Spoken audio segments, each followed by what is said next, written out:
جلدی بھر بھی نہیں سکے گا، پھر بھی دعا ہے مولا ہمیں نعم البدل عطا فرمائے۔ آخری میں یہ بات ضرور کہوں گا، وہ اپنی زندگی میں دو شخصیات کو بہت زیادہ پڑھتے تھے اپنی تقریروں میں، ایک علامہ اقبال کو، دوسرے اعلیٰ حضرت فاضل بریلوی کو، اور ان کے اشعار کو اپنی زندگی کا محور بنا کر رکھتے تھے۔ تقریباً ہر بیان میں، ہر تقریر میں ان دونوں کے اشعار وہ ضرور بیان کرتے تھے۔ اور میں آج تحریک لبیک پاکستان جہاں سے یہ سیل رواں نکلا ہے، انشاءاللہ العزیز اب یہ تھمے گا نہیں، اس لیے کہ روح جس نے پھونکی ہے وہ خادم حسین ہے۔ جس طرح کربلا ختم نہیں ہوا، انشاءاللہ العزیز یہ تحریک بھی ختم نہیں ہوگی، ہماری دعا ہے۔ اور اقبال اعظم نے جو اشعار کہے تھے علامہ خادم حسین رضوی رحمۃ اللہ تعالیٰ علیہ کی وفات پر، انہی کے الفاظ میں یوں کہوں گا، وہ گرج کر کے کہتے تھے، توحید کی امانت سینوں میں ہے ہمارے، آسان نہیں مٹانا نام و نشاں ہمارا۔ وہ یوں کہتے تھے گرج کر کے، باطل سے دبنے والے اے آسمان نہیں ہیں ہم، باطل سے دبنے والے اے آسمان نہیں ہیں ہم، 100 بار کر چکا ہے تو امتحان ہمارا، اے گلستان اندلس وہ دن ہے یاد تجھ کو، اے گلستان اندلس وہ دن ہے یاد تجھ کو، تھمتا نہ تھا کسی سے سیل رواں ہمارا۔ اور یہ سیل رواں انشاءاللہ نکل پڑے گا۔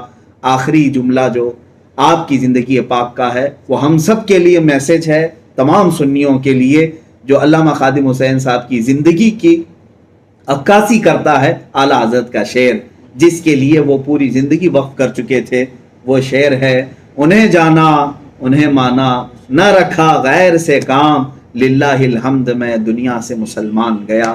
اللہ تعالی ہمیں ایسی موت عطا فرمائے کہ عاشق رسول کی موت، ادھر جیسے اعلیٰ حضرت فاضل بریلوی رحمۃ اللہ تعالیٰ علیہ نے فرمایا ہے کہ عرش پر دھومیں مچیں کہ وہ مومن صالح ملا، فرش پر ماتم اٹھا کہ وہ طیب و طاہر گیا۔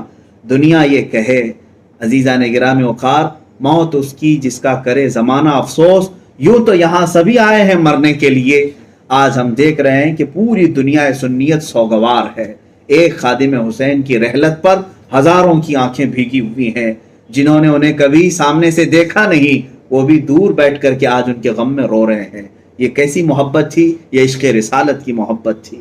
ان کے سینوں سے نکلی ہوئی یہ روشنیاں جو لاکھوں کے دلوں میں آج داخل ہو چکی ہیں اور آنکھوں سے آج نظر آ رہی ہیں۔ میں نے بہت سارے نوجوانوں کو روتے دیکھا ہے ان کی ذات کے لیے۔ یقیناً میرے عزیزو، اللہ تعالیٰ جب کسی کی محبت دلوں میں ڈالتا ہے تو یہ عشق رسالت کی وجہ سے ڈالتا ہے۔ ہم دعا یہی کریں گے۔ اور ایک بات یہ بھی ہے، امام احمد بن حنبل رحمۃ اللہ تعالیٰ علیہ کا وہ جملہ مجھے یاد آتا ہے، آپ نے فرمایا تھا، اے لوگو تم دیکھنا ہمارے جنازے فیصلہ کریں گے کہ حق پر کون تھا باطل پر کون تھا۔ آج علامہ خادم حسین رضوی رحمۃ اللہ تعالیٰ علیہ کا جنازہ دیکھنے والے فیصلہ کر لیں گے، ان کی موت پر، ان کی رحلت پر اپنے تو اپنے جو دوسرے مکاتب فکر کے لوگ ہیں وہ بھی تعزیت کر رہے ہیں اور کہہ رہے ہیں کہ امت میں ایسا سرخیل ہم کو نظر نہیں آتا، ایسا قائد اور ایسا سپہ سالار نظر نہیں آتا۔ الفضل لما شہد بہ الاعداء، فضیلت تو اسی کی ہے جس کی دشمن بھی گواہی دے رہے ہوں۔ عزیزان گرامی وقار، علامہ خادم حسین رضوی رحمۃ اللہ تعالیٰ علیہ کی حیات طیبہ کے نقوش اللہ ہمیں بھی عطا فرمائے۔ ان کا جذبہ ناموں سے رسالت پر پہرا دینے کا جو عزم تھا، مولا ہمیں بھی وہ بھیک میں عطا فرمائے۔ ہم تمام لوگوں کو رب ذوالجلال زندگی اسی پر رکھے کہ ہم ناموں سے رسالت کی حفاظت کے لیے جئیں، اور آخر وقت آئے تو محبت مصطفیٰ میں مولا ہم سب کی خاتمہ بالخیر فرمائے۔ صلی اللہ تعالی علی خیر خلق محمد وآلہ واصحابہ اجمعین، وآخر دعوانا ان الحمد للہ رب العالمین۔